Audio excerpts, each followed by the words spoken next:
I remember it like it was etched in the softest buttercream frosting on one of my pecan pies, the kind that melts slow and sweet, but leaves a sticky residue you can't quite wash away. It was the moment the waiter handed back my card with that apologetic whisper, "Ma'am, it didn't go through," and the table went still as a graveyard at midnight.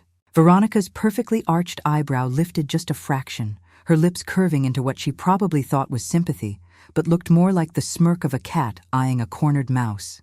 Franklin cleared his throat, already fishing for his wallet, and Simone, oh my sweet, conflicted Simone, sank a little lower in her seat, her emerald dress suddenly too bright for the dim glow of the chandeliers.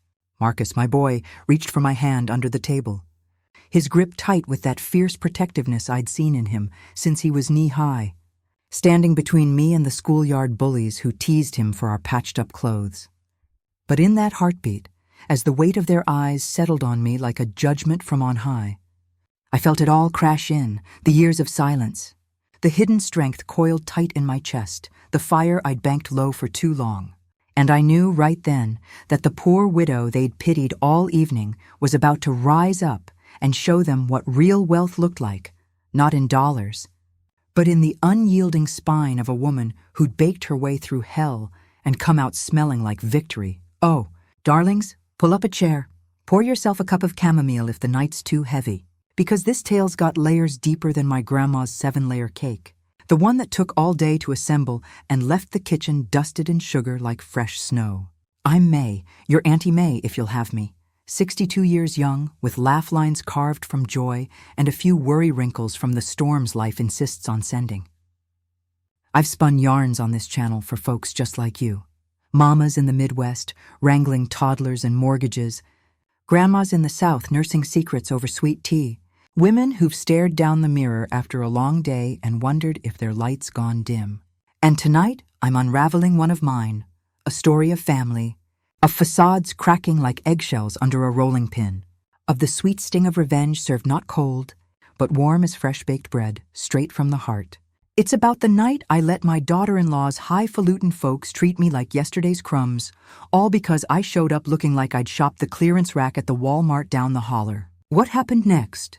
Well, honey, it left them speechless, choking on their foie gras and their false graces, and it mended something broken in me that I didn't even know was fraying. To get the full flavor of this pie, you've got to start at the crust, the sturdy base that holds it all together.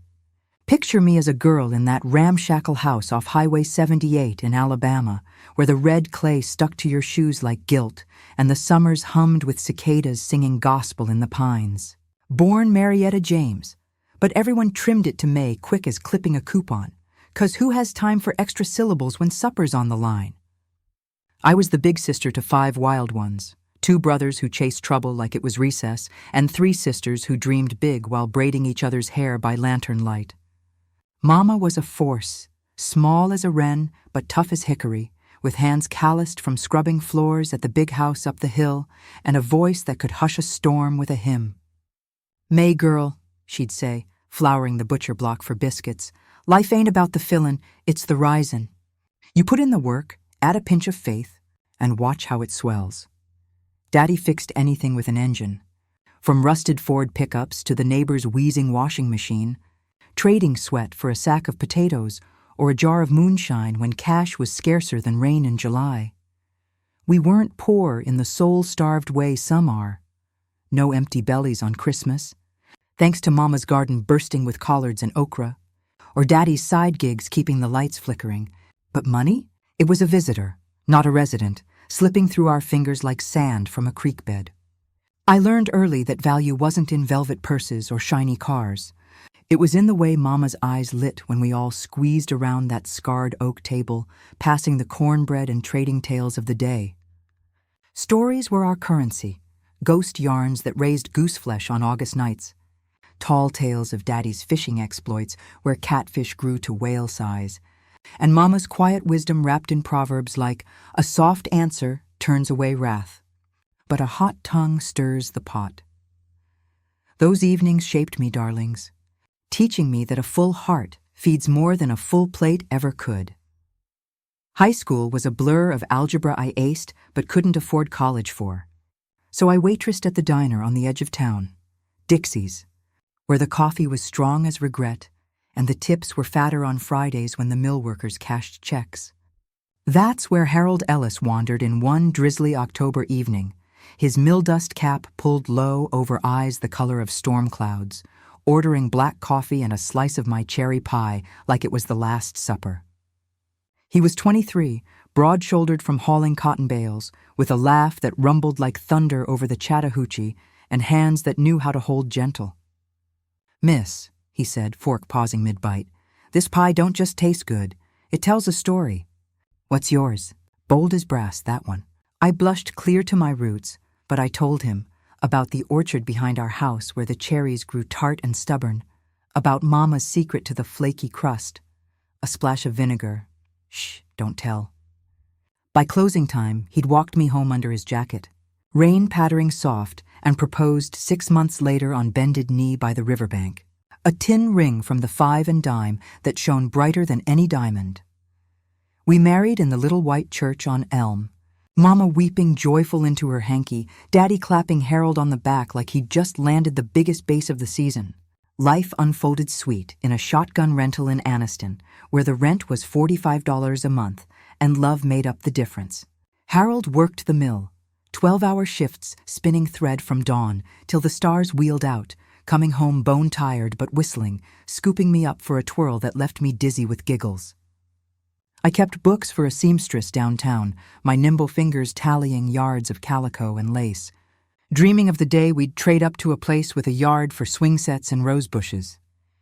Then came Marcus, our miracle wrapped in a blanket the color of moonlight, born on a sweltering July 4th with firecrackers popping like celebration outside the hospital window.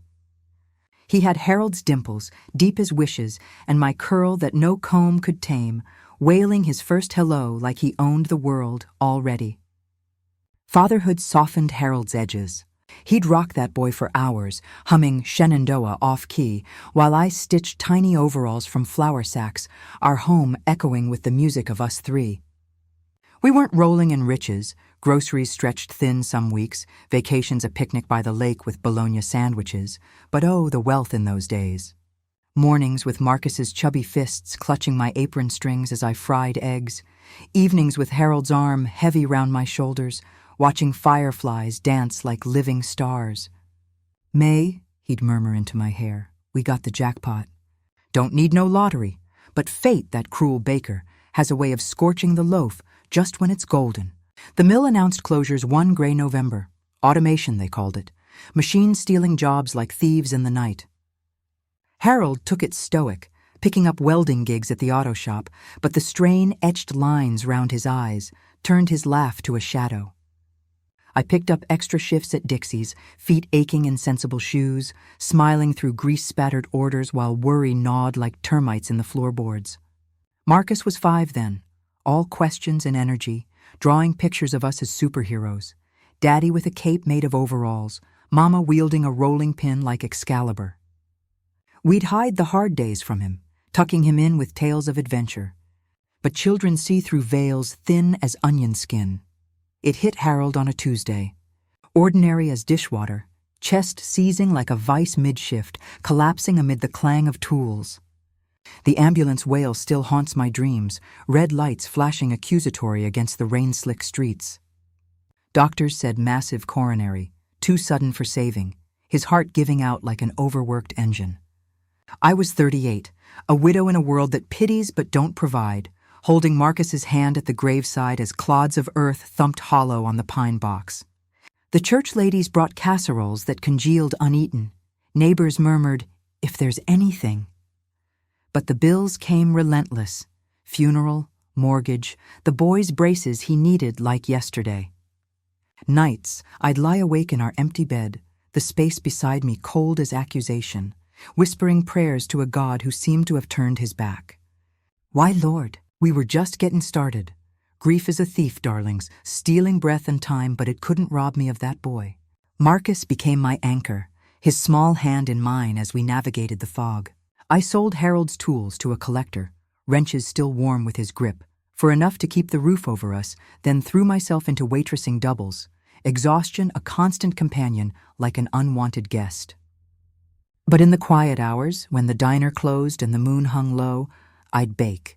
Not for money at first, but for solace, kneading dough till my knuckles whitened, the rhythm a heartbeat against the silence. Peach cobbler bubbling golden, apple tarts spiced with cinnamon memories, biscuits so light they floated. Baking was prayer made edible, each recipe a thread stitching me back together. One Sunday, after service, I carried a pie to the community center's potluck. Peach, still warm from the oven, juices seeping through the foil. Widow Jenkins, sharp as a tack at 82, took one bite and her eyes welled. "May Ellis, this ain't pie, it's home. My boy's overseas. This tastes like his letters, full of love and longing." Her words planted a seed, watered by desperation when the electric bill came red-flagged. I started small, a card table at the farmer's market in Anniston, signage scrawled on cardboard, Ellis Sweets, pies from the heart. Folks came tentative, drawn by the aroma wafting like a siren's call, then returned with kin, mouths watering for seconds. That first weekend, I cleared 87thers, enough for groceries and a month's light. Word spread like wildfire through dry grass. May's pies don't just fill your belly, they heal your hurts. By Marcus's 10th birthday, I'd leased a tiny storefront in Decatur, Georgia, after scraping together every penny from tips and tarts. "Mama, you gonna be famous?" he'd ask, perched on a stool, helping by sneaking dough scraps, his face flowered like a ghost. I'd ruffle his hair, laughing through the fear. "Famous? Nah, baby, just full. Full hearts, full tables." The bakery bloomed slow but sure. Gingham curtains I sewed myself, a chalkboard menu updated with the seasons, display cases gleaming under soft lights. I hired a girl from church for afternoons, kept the books meticulous in Harold's old ledger, expanded to breads and cakes when demand needed it. No loans, no investors, just grit and grace, turning flour into fortune. By the time Marcus hit high school, we had 3 locations strung across the metro like pearls on a string. Decatur flagship with its corner booth for storytellers, a spot in Midtown for the lunch rush, and one in East Atlanta where the hipsters raved about my artisanal cornbread, fancy word for Mama's recipe with extra butter. I never flaunted it, darlings. No Escalade in the drive, no vacations to Cancun, just the same modest ranch house in a quiet Atlanta suburb, paid off quiet-like, and a savings account padded thicker than my best quilt. Why? Because success whispers louder than it shouts, and I wanted Marcus to chase his own dreams, not coast on mine. "Build your own oven, son," I'd say, when he'd fret over my long hours. "Heat comes from the fire you stoke yourself." He bought it. Bless him. Scholarships to Georgia Tech for graphic design, internships turning to a steady gig, crafting apps for nonprofits. Proud didn't cover it, watching him graduate, cap tassel swaying. Harold's dimples flashing in his grin felt like the Lord handing me a slice of heaven on a china plate. That's when Simone entered the picture, a whirlwind of curls and confidence that swept my boy right off his sensible shoes. They met at a tech mixer in Buckhead, him demoing an app for community gardens, her pitching marketing strategies for sustainable brands. She was 28 to his 30, a rising star at a firm downtown with a laugh like wind chimes in a breeze and eyes that held stories of boardrooms and broken barriers. "Mom," Marcus gushed over phone lines that first night, "she's everything. Smart as a whip, bakes a mean brownie, says yours are the gold standard, though." I chuckled, heart swelling. High praise. Bring her round. I'll test her mettle with a rolling pin duel. She came for Sunday supper a week later, nerves making her fingers twist her napkin, but her smile genuine as homemade fudge. We bonded over the kitchen island, her chopping onions for gumbo while I stirred the roux, trading tales of ambitious mamas who'd pushed us toward stars. Simone's folks, Veronica and Franklin Hargrove, loomed in her stories like shadows at a picnic. New York transplants who'd clawed from Queens tenements to Park Avenue penthouses. Franklin turning a hunch on tech stocks into a venture capital empire. Veronica curating art collections for the elite. "They're intense," she admitted, voice dipping low as the pot simmered. but they mean well. Want the best for me, private schools, Ivy League, the works. Made me who I am. I nodded, tasting the spice. Best can be a heavy load, sugar. Just make sure it's your best, not theirs. The wedding was 6 months later, a garden affair in Piedmont Park.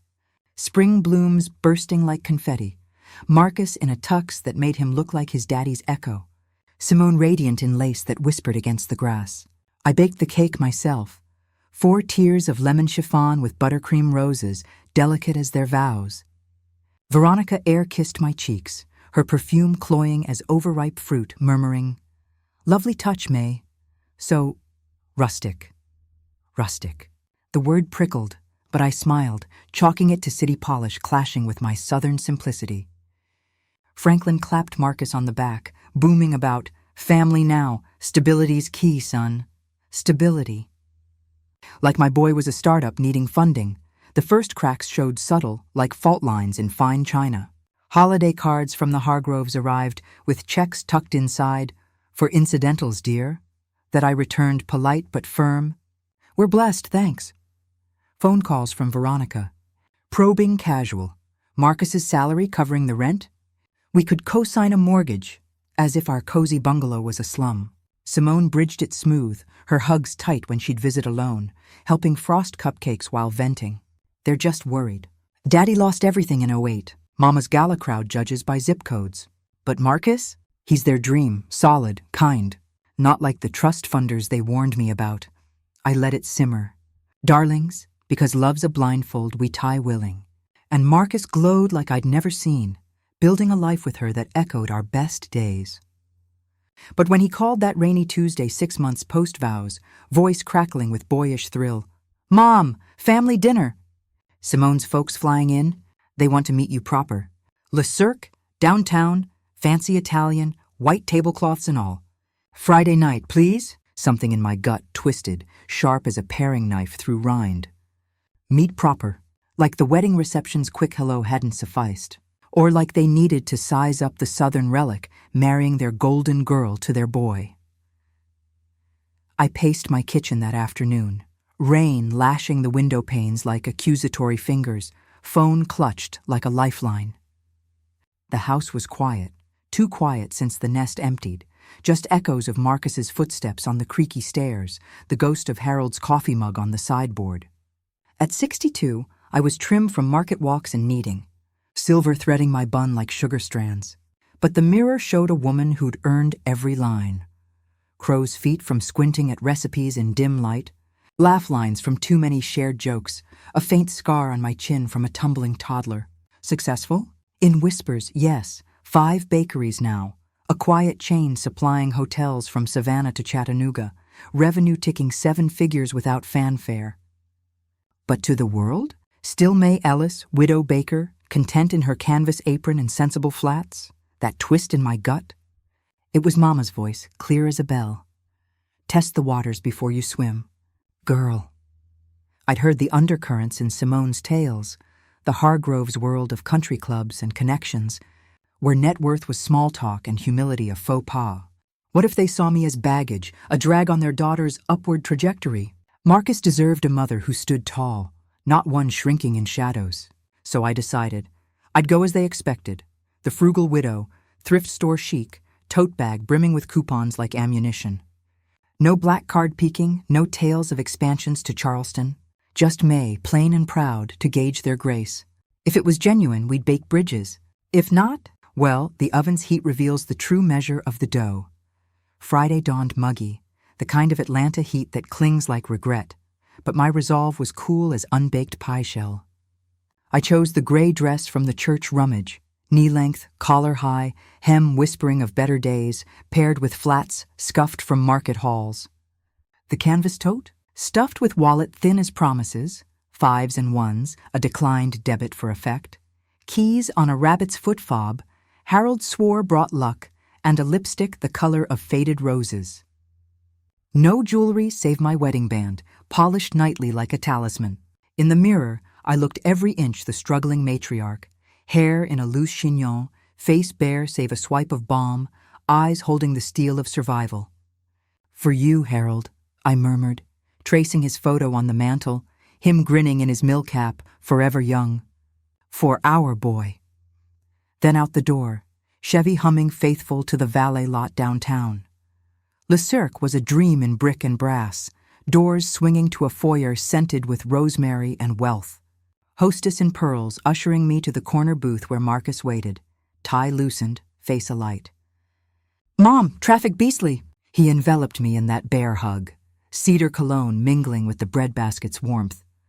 Simone beside him, emerald silk hugging her curves, diamonds winking at her throat. Hargrove heirlooms, no doubt. "May, you made it. You look comfortable." Comfortable. A kinder word for dowdy, but her smile warmed it. I slid in, toed at my feet like a loyal hound. Wouldn't miss it, sugar. Smells divine in here, like Nana's kitchen, but fancier. The wine arrived swift, Chianti breathing in crystal, ruby depths catching the chandelier's sparkle. Conversation bubbled light at first. Atlanta's eternal gridlock, the latest scandal in Simone's firm, a client poached by rivals. Marcus's app update for tracking bakery deliveries. Ironic that. Laughter flowed easy, my boy the bridge, sharing how Simone had survived her first taste of my collards. Spicy love, May. I see where Marcus gets his fire. I relaxed into it, fork-twirling pasta I'd ordered simple, carbonara, creamy comfort, savoring the normalcy. Then the doors parted, and in swept the Hargroves like a front-page spread come to life. Veronica first, 58 but ageless in her sheath of midnight blue, blonde waves coiffed impeccable, pearls layered like armor, heels clicking verdict on the marble floor. Franklin trailed, 60-ish silver fox in bespoke wool, broad as a linebacker gone executive, Rolex glinting under cufflinks engraved with their monogram.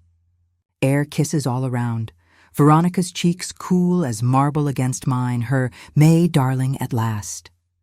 Laced with that Park Avenue lilt, Franklin's handshake crushed firm, eyes appraising over half-moons. Mrs. Ellis heard so much. Sit, sit. We reordered. Foie gras for Veronica, light divine. Osso buco for Franklin, rare find outside Milan. Seafood risotto for Simone. I stuck to my pasta, waving off upgrades with a "this hits the spot." Wine loosened tongues, and the probing began, velvet-gloved but pointed. Veronica swirling her stem like a scepter. "So, May, Simone raves about your baking. A hobby or hobby?" The word landed soft, but it stung like vinegar in a cut. I smiled, butter smooth. More than that, keeps the lights on. Little shop in Decatur, pies and such for the neighborhood. Franklin's brow quirked, fork pausing. Entrepreneurial spirit, admire that. Tough market, though. My portfolio's heavy in food tech. Margins razor thin, without scale. Scale. Like my life's labor was a startup pitch needing polish. Marcus jumped in, proud. "Mom's killing it. Locals drive miles for her peach cobbler." Veronica's laugh tinkled like ice and scotch. "Charming. We had a cook in Queens, kept us in strudels. But owning? Bold. Ever think of franchising? We know consultants are consultants." The implication hung. Quaint venture, ripe for rescue. Simone shifted, her foot nudging mine under the table. Apology in a glance. I sipped water, throat tight. Appreciate the thought, but we're cozy as is. Folks come for the heart in it, not the hustle. Heart. The word felt exposed, raw in this temple of excess. Conversation veered to their realm. Veronica's latest gala. Met the mayor, funds for the arts, darling. Franklin's deal. Exited a fintech at 8x. Timing's everything. Marcus leaned in, eager pupil. But I saw the flicker, his world straddling too, mine the anchor he'd outgrown.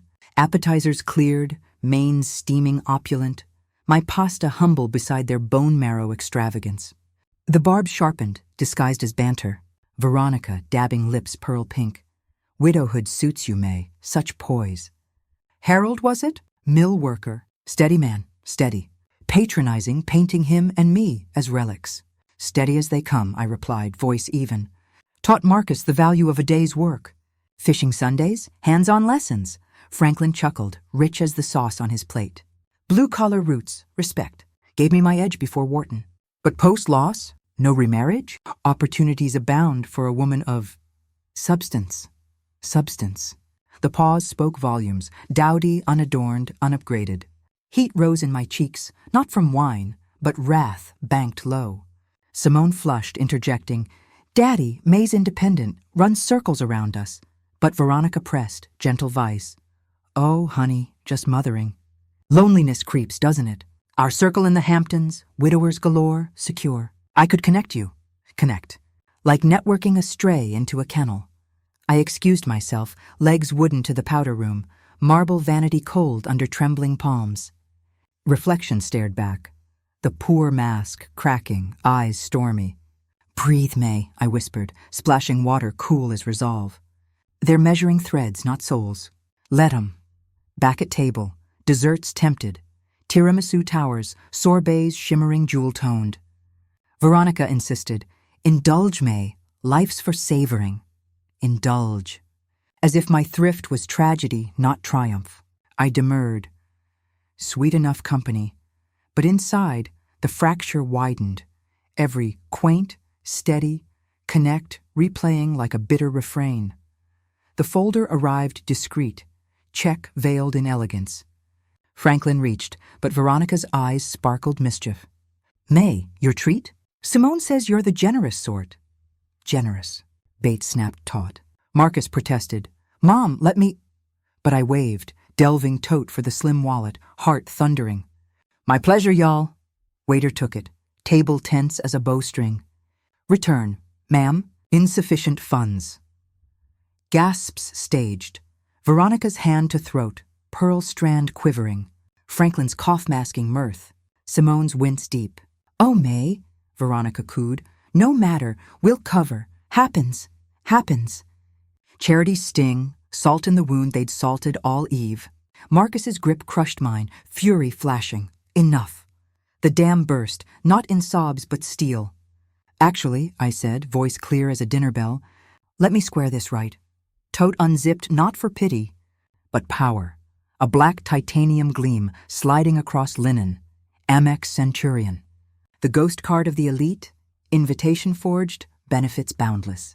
Table petrified. Veronica's fork clattered. Franklin choked on sorbet. Simone's eyes saucered. Marcus whispered, "Mom?" Waiter bowed, reverent. Ms. Ellis, honored. Processed in blinks. Return. "Compliments, ma'am. The chef sends tiramisu on the house." House, my empire. Not quaint, $14 million annual. Suppliers to Ritz-Carltons, features in food and wine, expansions to Nashville brewing. Silence thrummed. Electric. Surprised? I leaned in, gaze locking Veronica's. Pity fled, pallor reigning. "See, I don't hobby bake." Ellis Sweets, 6 locations, self-made from Harold's grave to boardrooms. No consultants, no scale. Just recipes from a mill widow who turned grief to gold. 24 years, darlings, built on heart you mistook for hardship. Marcus gaped, pride dawning through shock. "Mom? All this time?" Tears pricked, love, betrayal, awe tangled. Franklin sputtered. "The dress? The struggles? Why the charade?" "Charade. Pot calling kettle tarnished." I smiled, sorrow-laced. "Charade? To see you unvarnished. From quaint to indulge, you sized me small, served pity like poison. Treated trash 'cause that's what you saw. But honey, trash like me? We recycle into revolutions." Veronica rallied, shrill. "Deception! You orchestrated this, bad faith." "Deception." Mira cracked. "Bad faith? Like your faith in facades, judging by hems, not hearts?" I came true, the woman who rose, widow to mogul. You? Smiles veiling scorn. Steady sneers, connect condescension. I felt every slice, stored 'em like spices for this stew. Simone wept, napkin damming tears. "May." I saw but froze. "Mama, Daddy, you were cruel." Cruel, word hung heavy. Franklin pounded table light. "Protective." Simone needs security, not trailed, venom unspoken, not you, not what. I pressed, voice hymn steady. "A baker scraping crusts? That's your lens, Franklin, and it blinds. I've got portfolios dwarfing yours, but twice the legacy, a son who values souls over stocks. You peddle connections like commodities, fearing the unfranked might eclipse your franchise. Hush enveloped, diners averting but attuned, Forks stilled, breaths held. Veronica's mascara ran rivulets. Appearances matter in our circle. Your circle, I cut, firm kind. Mine's potlucks and porch swings, love ledger free. I feigned frail to free us all, to know if you'd ever pierce the poor. You didn't. You discarded, delighted in disdain. Marcus rose, throat bobbing. Mom, why hide? The success, the strength, I thought you needed me. I clasped his hand, aching. Needed you whole, son, not propped on my proceeds. Wanted you wedding heart, not heritage. But this exposed the thorns in theirs. Now we prune together. Franklin's phone chirped. His card for cognac declined. Veronica's clutch yielded same, humiliation blooming crimson. Glitch, he barked, but I slid black back. Truth's no error. Allow me, family helps, right? Paid lavish, tip for the tail. Rising, tote-shouldered, I faced Veronica. Dinner divine. Thanks for the venue and the veil lift. Saved seasons of suspicion. She clutched linen, voice quaver. Family lingers, May. Holidays, births, we'll cross. Cross. Like burdens. I nodded, but changed. I'll greet with grace, but eyes open. Every glance, remember. The trash you tossed holds treasures you can't tally. Outside, valet fetched Chevy. Rain eased to mist, air fresh as confession. Marcus hugged fierce. Mom, you're a legend. Sorry I missed your shine. Shh, I soothed. You saw truth tonight, theirs mostly. That's growth's grit. Simone approached, rain-purling lashes. Forgive my silence? I knew their bite, but... I cupped her face, maternal. Forgive? Water under bridges, child. But heed, choose chains or wings for your nest. Break cycles for the little ones coming. Drove home silent, thick. City neon blurring tears. Dropped them at loft, embraces raw. Alone, stairs climbed slow. Apartment welcoming. Quilts faded soft. Harold's photo sentinel. Kitchen vanilla-scented sanctuary. Slipped flats, sank rocker. Tea steeping, replaying reels. Barbs, black card, broken masks. Tears flowed free. Not defeat, but release. Dam breached. We did it, love, to Harold's smile. Showed him our medal. Dawn brewed coffee black, phone humming. Marcus, safe? Simone's gutted. We talked Dawn. She's vowing change. Simone, May ashamed. Meet solo? Learn your way. Veronica, voicemail icy. Regrettable theatrics. For family's sake, truce? Deleted, heart steady. Some seeds need sun, not shade. Sunday, flagship bakery buzzed. Decatur's soul, counters gleaming, oven exhaling warmth. Apron tied, I rolled dough therapeutic, customers kin, Mrs. Ramirez with twins giggling over bear claws, Mr. Patel nursing chai, nodding, heard whispers, May, fancy dinner? Grinned, whispers, more yell. But pie fixes most. Simone arrived noon, jeans casual, curls loose, vulnerability veiling strength. Hope uninvited's okay? Flower hug, always sugar. Turnover? Sat windowside, pastry flaking, she unspooled. Post-dinner storm. Franklin pacing sweet, humiliating ploy. Veronica wailing, we vetted for stability. But Simone stood. Stability's May, heart steady. You shamed her, us. Tears fresh. First time I spoke back. Felt free. Listened deep.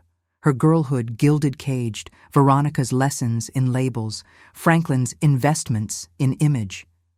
Money armored them post-poverty. Queen's cold water flats. Daddy hawking watches. But it warped. Fear of fall made 'em climbers, scorning the climbed upon. Nodded empathetic. Fear forges chains, not wings. Trauma twists, but don't excuse, teach or tether. Hours melted, her venting visions of escape, me sharing widow winters, rolling pins as rebellion. By close she swept floors, dough-dusted, laughing. This? Real riches.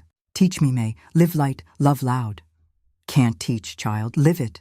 Question every bauble. Peace or pretense. Start small. Grow true. Gossip swirled gentle. Marcus calls nightly. Franklin's emailing apps. Neutral.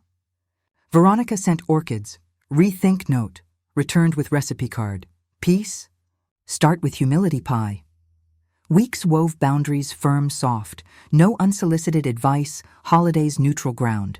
Thanksgiving tested, bakery backroom, tables laden turkey gold, cornbread steaming, Hargroves arrived tempered, Veronica cashmere subdued, no bling barrage.